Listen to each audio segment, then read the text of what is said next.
Uma técnica para medir o calor específico envolve aquecer uma amostra até uma temperatura conhecida, Tx, nesse caso aqui 50 graus Celsius nessa ilustração. Depois a gente coloca essa amostra dentro de um recipiente contendo água de massa e temperatura conhecidas. E depois, medindo a temperatura da água e dessa amostra, né, em equilíbrio, a gente consegue determinar o calor específico. Essa técnica é chamada de calorimetria e os aparelhos nos quais essa transferência ocorre, né, de energia são chamados de calorímetros. Como disse para vocês, o sistema amostra e da água tem que estar isolado termicamente, ou seja, não pode deixar escapar energia térmica ou energia, né, para a parte externa do recipiente. Então aqui eu tenho de maneira esquemática uma amostra que estava mais quente do que aquela da água, né? Então tem aqui uma amostra quente, que ele tem uma massa mx, tem um calor específico x e tem uma temperatura x. Já aquela amostra de água, eu tenho uma massa A, um calor específico A e uma temperatura A. Tá? Como é um sistema isolado, o princípio da conservação de energia exige que a quantidade de energia do que quente, né, que deixa a amostra de calor específico desconhecido, seja igual àquela quantidade de energia que frio que entra na água. E a gente pode escrever isso matematicamente como Q frio, tá? A quantidade de energia fria, que vai ser igual da amostra fria, né? Vai ser igual ao negativo da quantidade de energia da amostra quente. Se a temperatura aumentar, eu teria uma quantidade de energia e variação de temperatura positivos, então eu teria uma transferência de energia para o sistema. Já se a temperatura diminuir, a quantidade de calor e a variação de temperatura serão negativos. Consequentemente, vou ter uma transferência de energia para fora do sistema. O sinal negativo aqui na equação de calorimetria é crítico, né, para a consistência com a convenção de sinais.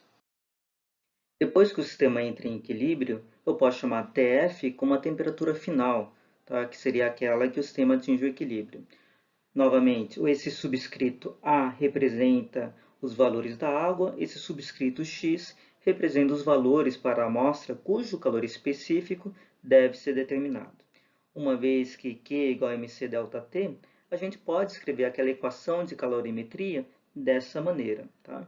Onde M índice A, C índice A, vezes a temperatura final menos a temperatura inicial, né? No caso aqui da amostra de água, essa temperatura inicial, tem que ser igual ao negativo do mx, cx, vezes a temperatura final, menos a temperatura inicial daquela amostra desconhecida, que no caso estava uma temperatura mais alta. Né?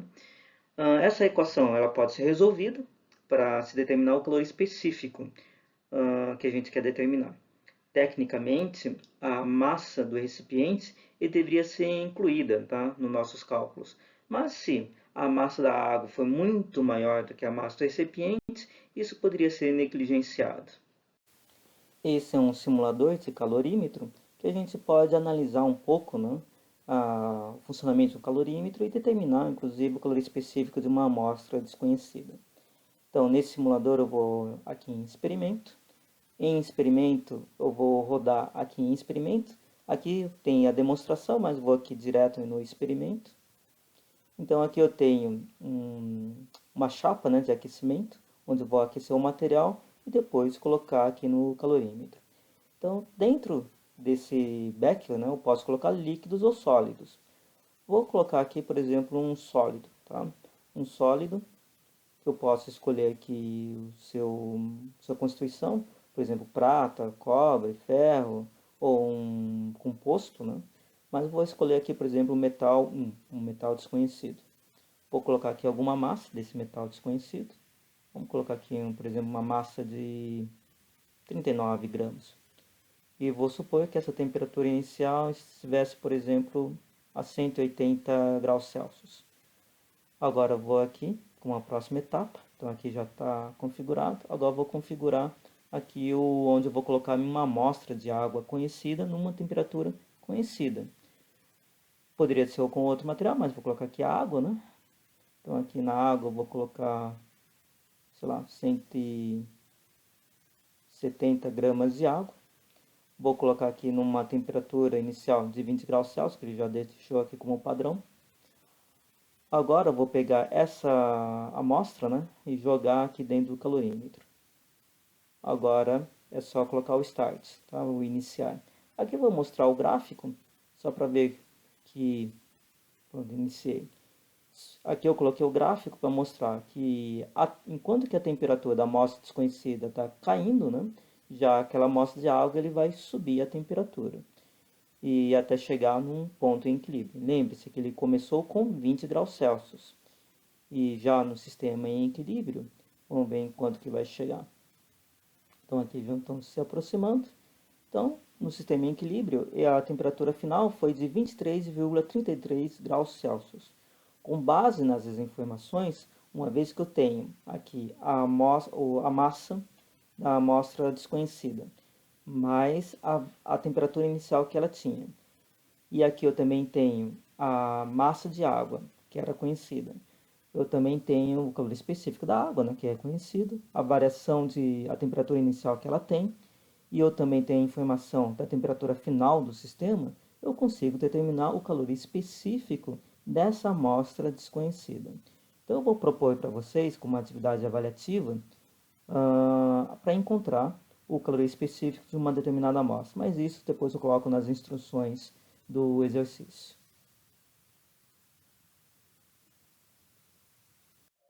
Aqui a gente tem uma tabela, mais por termos de curiosidade, onde mostra calorias por 100 gramas de vários alimentos. Então aqui olhando rapidamente, então a gente pode ver, por exemplo, que o alface, obviamente ele vai ter muito menos calorias do que, por exemplo, uma massa seca, ou de repente o mel. Da mesma maneira, né, que a clara de ovo, ele tem menos calorias do que a gema do ovo. Então aqui tem vários alimentos com suas respectivas calorias para cada 100 gramas. Então, como é feita a determinação de calorias em um alimento? Então, a gente pega aquele alimento e ele é colocado dentro de uma câmara de combustão, onde aqui eu tenho um resistor, tá? Onde eu vou queimar aqui esse alimento.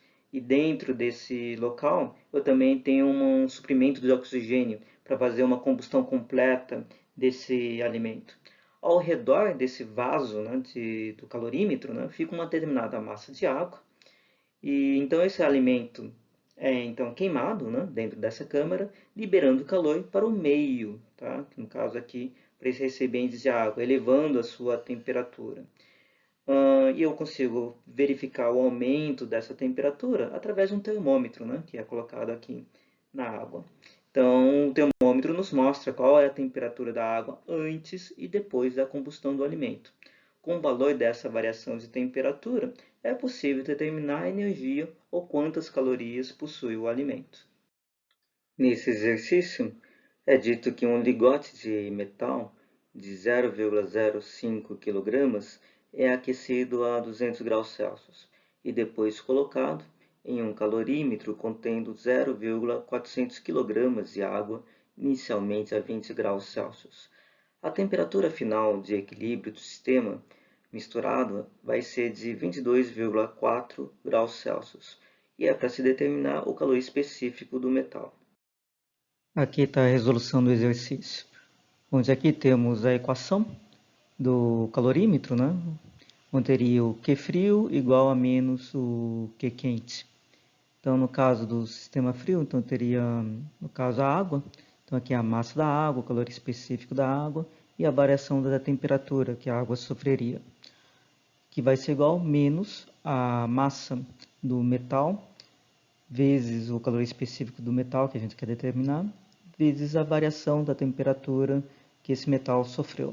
Lembrando que Tf é a temperatura de equilíbrio. Essa temperatura de equilíbrio, quando esses dois sistemas estão juntos, foi de 22,4 graus Celsius.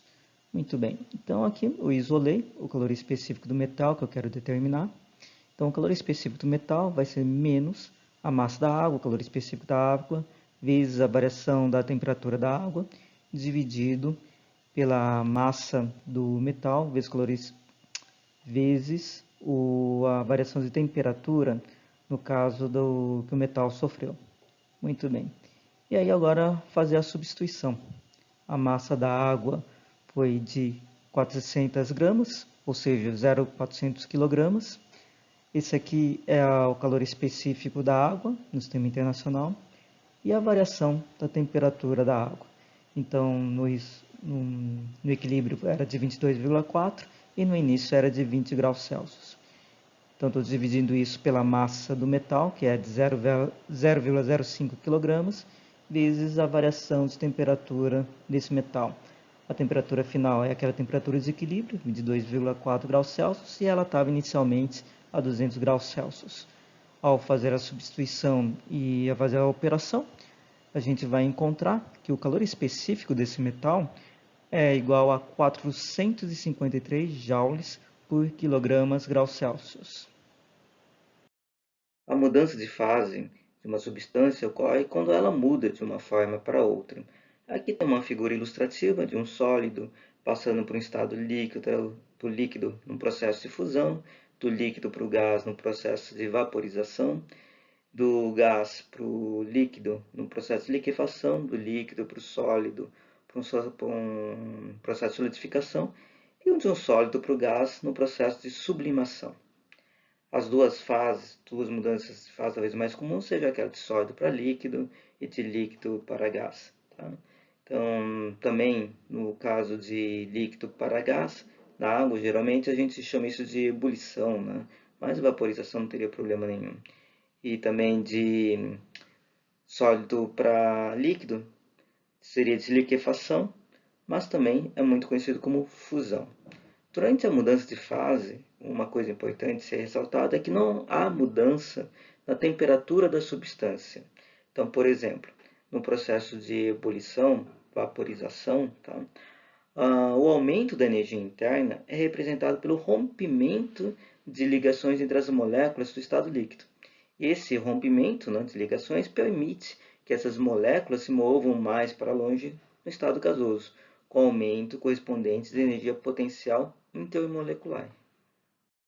Substâncias diferentes vão responder diferentemente ao acréscimo ou retirada de energia conforme que eles mudam de fase.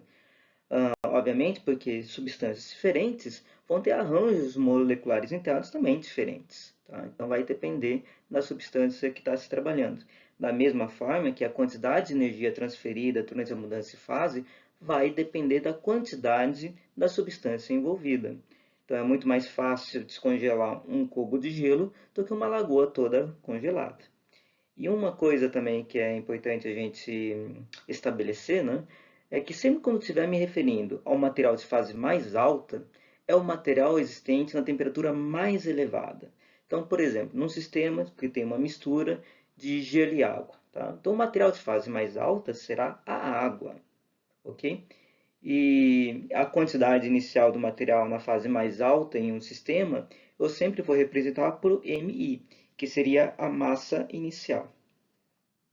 E se uma quantidade de energia Q é necessária para mudar a fase de uma amostra, a gente define o calor latente para essa mudança de fase como L, tá? Igual a Q, a quantidade de energia, a quantidade de calor, dividido pela variação da massa. Sendo que essa variação da massa, né, que no caso seria a massa final menos massa inicial, é a mudança da massa do material de fase mais alta. E essa quantidade L é chamada de calor latente do material. Então, literalmente, né, seria o calor escondido, porque essa energia acrescentada ou removida não resulta em variação de temperatura, ela só vai resultar na mudança de fase do material. E esse valor L para uma substância vai depender da natureza da mudança de fase e das propriedades da substância.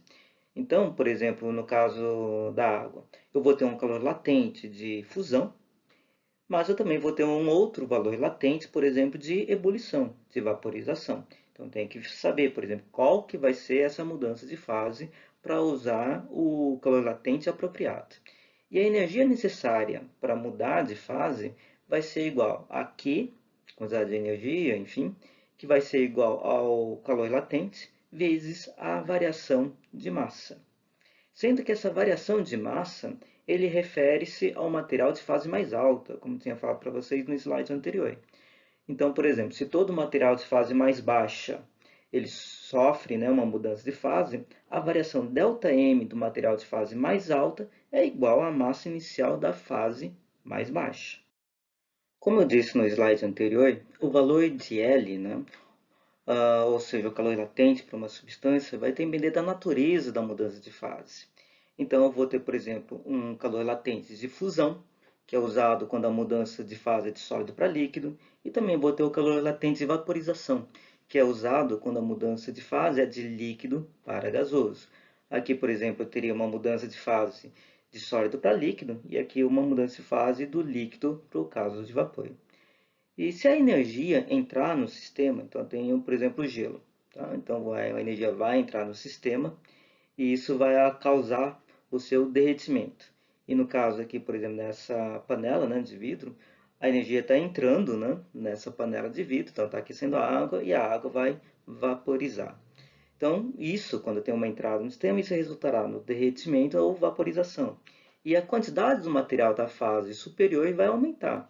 Então, no caso aqui, por exemplo, o gelo que estava no estado sólido vai ficar no estado líquido, né? Então, a fase mais alta, né, no caso que seria o líquido, vai aumentar em quantidade, quando na fase do estado sólido vai diminuir. Já que no caso da água líquida, ao entrar, a quantidade de massa no estado de vapor vai aumentar e do líquido vai diminuir. E sendo assim, a variação de massa e a quantidade de calor, né, serão positivas. Agora, se ocorrer o contrário, se a energia for extraída do sistema, sendo assim, isso resultará no congelamento, tá? Ou na condensação da substância. E a quantidade de material da fase superior diminuirá. E a variação de massa e, consequentemente, a quantidade de calor serão negativos. Nessa tabela estão apresentadas algumas substâncias com seus respectivos pontos de fusão, tá? E também de ebulição, e também seus calores latentes de fusão e calor latente de vaporização. Sendo que as unidades, né, no calor latente de fusão e de vaporização estão sendo dadas em joule por quilograma. Aqui é apresentado o gráfico de temperatura pela energia adicionada quando 1 grama de gelo, inicialmente a menos 30 graus Celsius, é convertida para vapor a 120 graus Celsius. Então, nesse gráfico, a gente pode ver o seguinte, e nessa parte inicial eu vou usar calor sensível, tá? Ou seja, eu tenho que pegar esse gelo que está a menos 30 graus Celsius, elevá-lo até a temperatura de 0 graus Celsius. Depois aqui eu vou ter o calor latente, que eu tenho que transformar todo aquele gelo em água, portanto não tenho variação de temperatura. Depois que todo o gelo se transformou em água, aí por aquecimento vou ter novamente a questão do calor sensível, então eu tenho que elevar aquele líquido, tá? Até a temperatura de 100 graus Celsius, que seria de ebulição. Depois que chegou nesse ponto de ebulição, nessa temperatura, eu vou ter que trabalhar novamente com o calor latente, que seria transformar todo aquele líquido em vapor. Então aqui eu tenho toda essa fase de calor latente. Depois que eu transformei todo o líquido em vapor, então eu consigo agora elevar, através da quantidade de calor sensível, né, elevar a temperatura de 100 graus Celsius até 120 graus Celsius. Então vamos analisar cada uma dessas fases um pouco mais detalhadamente. Então, em todo aquele gráfico, primeiro a gente vai começar pelo aquecimento de 1 grama de gelo, que inicialmente estava a menos 30 graus Celsius. Então, em todo aquele gráfico, aqui eu peguei só um recorte daquele gráfico. Então, nessa primeira etapa, a temperatura vai mudar de menos 30 graus Celsius para 0 graus Celsius. E também a gente pode ver que eu tenho uma variação linear, tá? Então, conforme for fornecendo energia, ele vai aumentando de temperatura de maneira linear. Como o calor específico do gelo é de 2090 joule por quilograma graus Celsius, a gente pode calcular a quantidade de energia adicionada que deverá ser usada, né, para que aumente essa temperatura de menos 30 até 0 graus Celsius. Então aqui eu tenho a equação, né, da quantidade de energia adicionada, ou quantidade de calor necessária, que vai ser igual à massa inicial vezes o calor específico vezes a variação de temperatura. O calor específico, no caso aqui, seria do gelo, Tá? Então, aqui tem o calor específico do gelo, a quantidade de massa, que é de 1 grama, ou 1 vezes 10 a menos 3 quilogramas, e aqui a variação de temperatura, que partiu de menos 30 e foi até 0 graus Celsius. Sendo assim, essa energia necessária para esse aumento de temperatura do gelo foi de 62,7 joules. E quando a temperatura do gelo atinge 0 graus Celsius, eu vou começar a ter uma mistura de gelo e água. E essa mistura vai permanecer nessa temperatura de 0 graus Celsius, embora eu tenha energia, né, sendo adicionada nesse sistema. E ele vai se manter nessa temperatura até que todo o gelo vá se derreter, né, se derreta e forme água. E a energia necessária para derreter 1 grama de gelo a 0 graus Celsius é essa daqui, né? Que aqui eu tenho a quantidade de energia, que vai ser igual ao calor latente de fusão, tá? Então, importante, é calor latente de fusão, que é transformação do gelo em água, vezes a variação da massa. Sendo assim, eu vou ter aqui o calor latente de fusão, no caso da água, que é 3,33 vezes 10 a quinta joule por quilogramas, e aqui a massa, né, que vai ser totalmente transformada de gelo para água, ou seja, de 1 grama. Né? Então, ao fazer essa conta, eu vou encontrar que a quantidade de energia necessária vai ser igual a 333 joules. Então, até nesse ponto, então, a energia necessária foi de pegar, tá? A energia necessária de elevar a temperatura do gelo de menos 30 até 0 graus Celsius e depois pegar esse gelo e transformar totalmente em água, eu tive que usar 396 joules de energia, 62,7 no caso para transformação, para elevar a temperatura do gelo, e depois 333 joules para liquefazer o gelo completamente. Então, até nessa etapa foram necessários 396 joules de energia. Depois que todo o gelo foi liquefeito e virou água, então agora eu vou precisar aquecer essa água de 0 até 100 graus Celsius. Nessa etapa, ele vai ter apenas o aumento de temperatura, não vai ocorrer, obviamente, uma mudança de fase, né? Então, toda a sua energia adicionada será usada para aumentar a sua temperatura. E a quantidade de energia necessária para aumentar a temperatura de 0 até 100 graus Celsius, que seria a temperatura de ebulição, vai ser igual a Q igual a M vezes o calor específico, vezes a variação de temperatura. Aqui eu tenho o calor específico no caso da água, aqui é a massa, né, de 1 grama, e aqui a variação de temperatura. Então foi de 100, de 0 até 100 graus Celsius, né? Então a temperatura final foi de 100 graus Celsius, a inicial era de 0.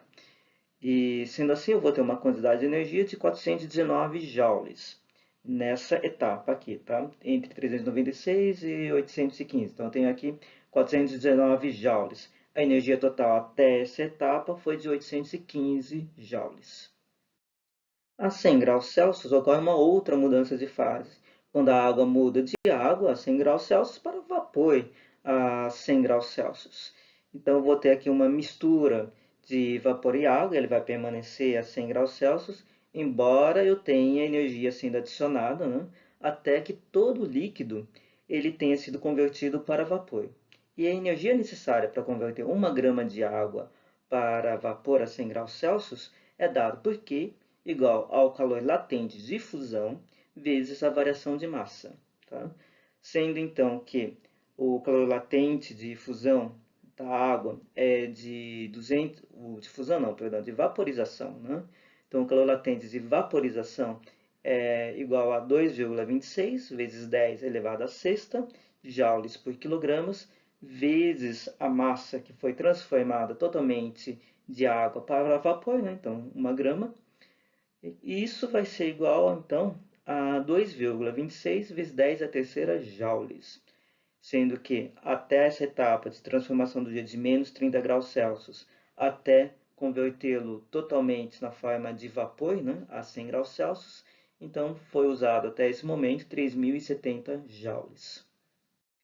Finalmente, eu vou ter o aquecimento do vapor. Então, nesse pedaço aqui, tá, nessa tira, comparada, né, com o restante do gráfico, nessa posição da curva, como nas partes A e C, ela não ocorre mudança de fase. Então, toda a energia adicionada é usada para aumentar a temperatura do vapor, de 100 para 120 graus Celsius.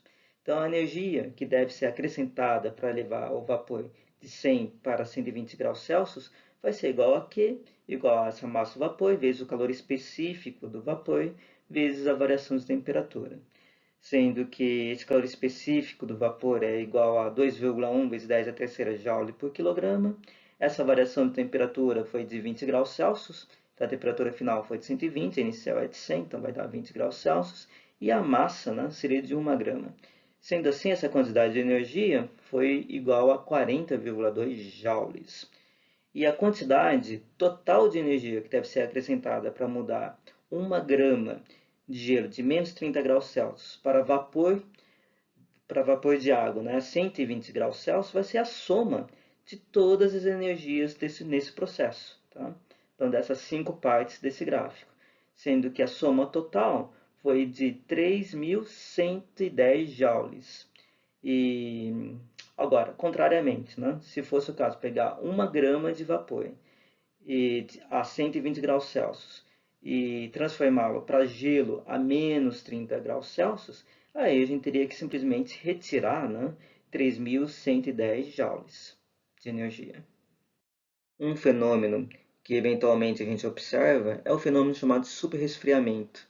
Então, seria, por exemplo, quando eu pego a água, né, mantida ela parada em um recipiente limpo e eu coloco ele para baixar a temperatura. Eventualmente, eu consigo fazer com que essa temperatura caia abaixo de 0 graus Celsius sem a água congelar.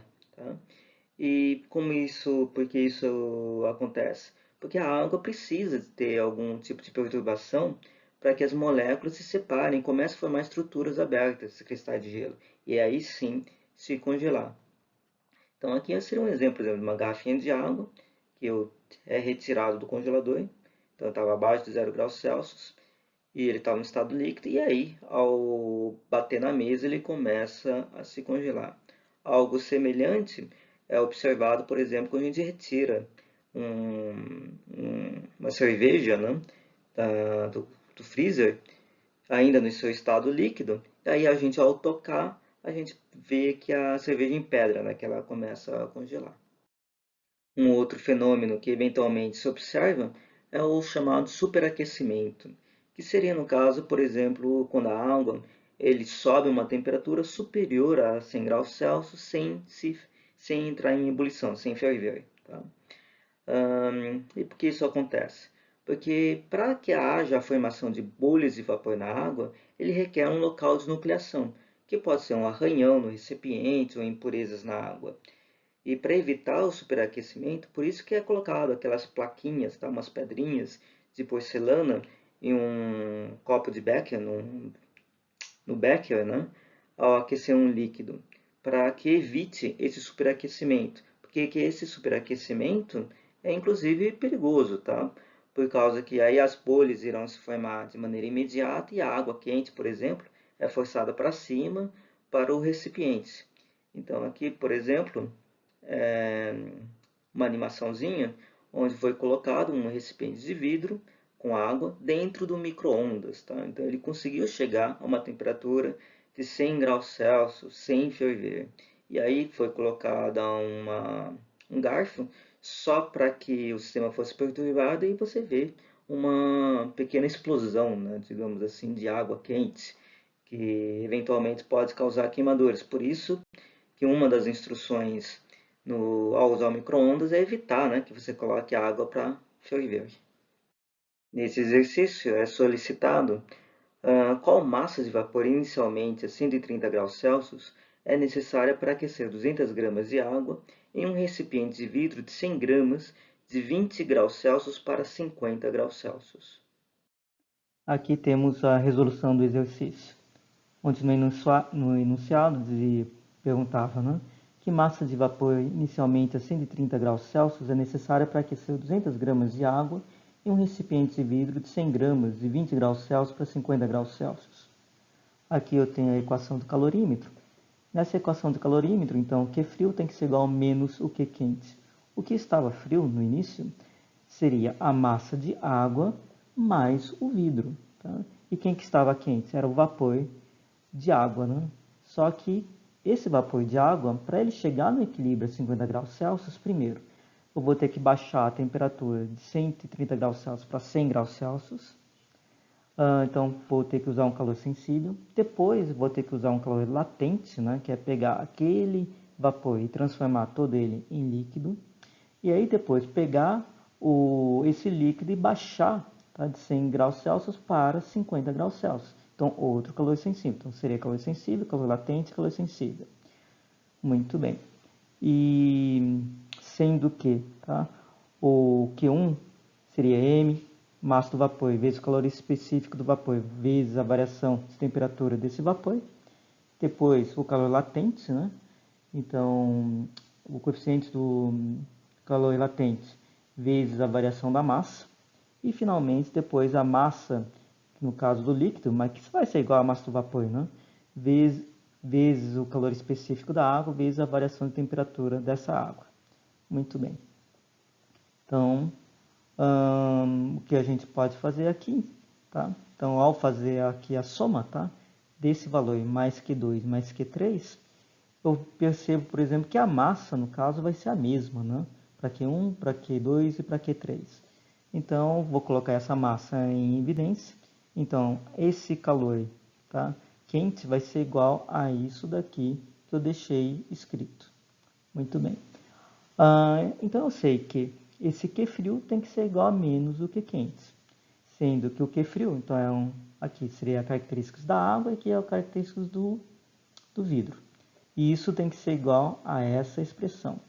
Como eu quero saber a massa de vapor, então eu isolei essa massa de vapor, então a massa de vapor vai ser igual a menos esse valor todo aqui que eu escrevi para vocês. Agora o que eu tenho que fazer é fazer a substituição desses valores nessa equação. Que valores? A massa da água, o calor específico da água, a temperatura da água, né? Que no caso que ele passou de 20, estava inicialmente 20 graus Celsius, e a temperatura final foi de 50.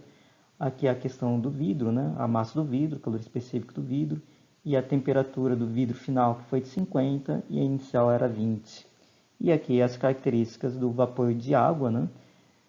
Então, primeiro, a questão do calor específico do vapor, vezes a variação de temperatura, que no caso aqui era de 130 graus Celsius inicialmente, e até chegar a 100 graus Celsius, né?